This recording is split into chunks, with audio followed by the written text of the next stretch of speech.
Hello! I have had a pretty intense week, and if it wasn't for that, I probably wouldn't be making this video because I am kind of busy, but so much has happened that I feel like, yeah, I need to talk about it. So, yeah, that's why I'm doing this, and some of the stuff is kind of just unbelievable, but hey, it just happened anyway. So as you can tell, I'm living in a new house. This is my student house, or as I like to say, uni house. Yeah, I'm back studying again, woohoo!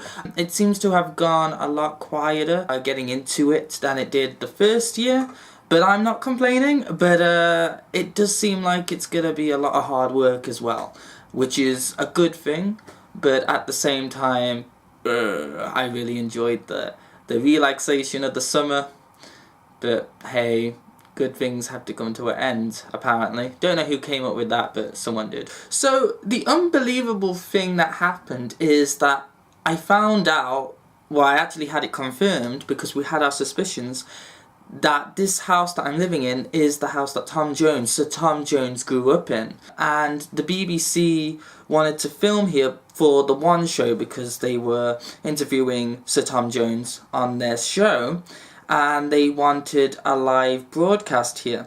So me and my housemates, we thought, okay, maybe we'll be in it, but it didn't actually turn out like that, and it's kind of weird as well because they did make a lot of fuss about it. They told us a few days in advance, and you know, we really thought they were gonna like come inside the house and film individual rooms, but they didn't. Basically, it just ended up being a 20-second shot of the exterior of the house, and it wasn't really the side of the house that was really necessary for what they wanted to do, because everything that Tom Jones talked about was at the back of the house, and they were filming at the front. So, it became a little bit like, why? I mean, it definitely wasn't necessary to film that shot live. They could have just come here in advance, filmed the exterior of the house and gone, but apparently it was dead important that they filmed live.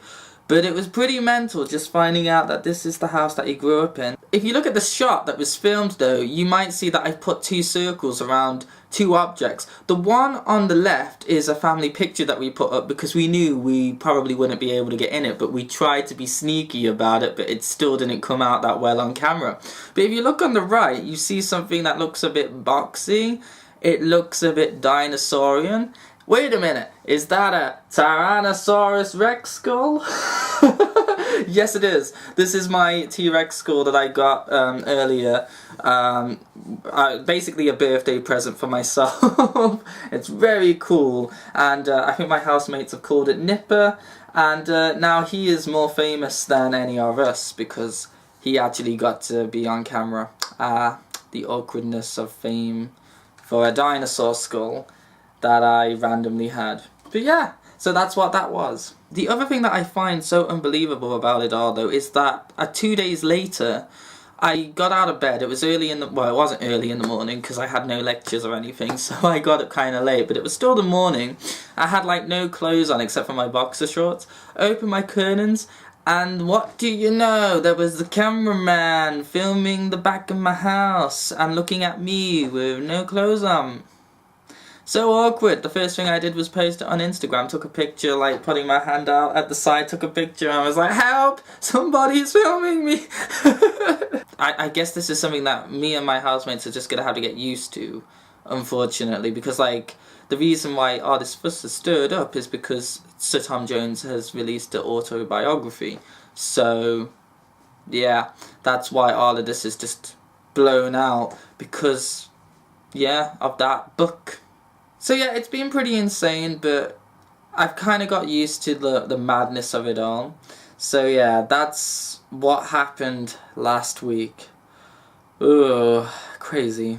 Okay, now to something that's more relevant, my videos. I've had quite a few suggestions from people to talk and show my fossil collection, how it's got now. What point is it at now? That will probably be my next video because I've had quite a few suggestions on that, and I'm always happy to take up people's ideas and, you know, concepts, because it's what you're gonna watch, you know, this is for you. So I'm probably gonna do that next. There's some pretty awesome stuff. I'm looking at it now, I'm thinking, yeah, I've got a good idea of what to put out there. So I'll get onto that at some point. I just, obviously, now that I'm back studying, I have no idea what my schedule is going to be like. So just be patient with me if I do end up being a little slow in that department. But it should be fine, and I will definitely get that going at some point. And hopefully there'll be other stuff as well. I'm probably going to do a lot more fossil collecting videos as well, because it's just so easy and convenient for me. And I'm not that far away from where the new Welsh dinosaur was discovered. I'm like 10-15 miles away, so easy to get to. So I'm probably just going to keep going to that beach every time I have a day off or something, where I don't need to do any work and I'm not busy, basically, and that will just be easy for me to film. So I'll probably do that for the meantime, but if I do come up with any ideas, of course I will try and get them done as well. Another thing that happened last week was that I got to see Dean Lomax again. He was doing a talk on British dinosaurs in Cardiff, and I haven't seen him in, I think, 2 years, so it was good to see him again. That was good. It's been a while. So yeah, he's also promoting his book, of course, and thanks to Dinosaur Britain, it's become a real hit by the look of it, because that lecture room I was in was packed, and by the look of it, every talk that he has been doing has been filled, so that's fantastic. It's good that British dinosaurs are getting their day. I think I got a comment from someone saying that they didn't understand why I didn't think British dinosaurs weren't promoted enough, and that's not it. I just don't think that they got enough chance in television. And finally, a show was made that Dean worked on, which was thanks to his book.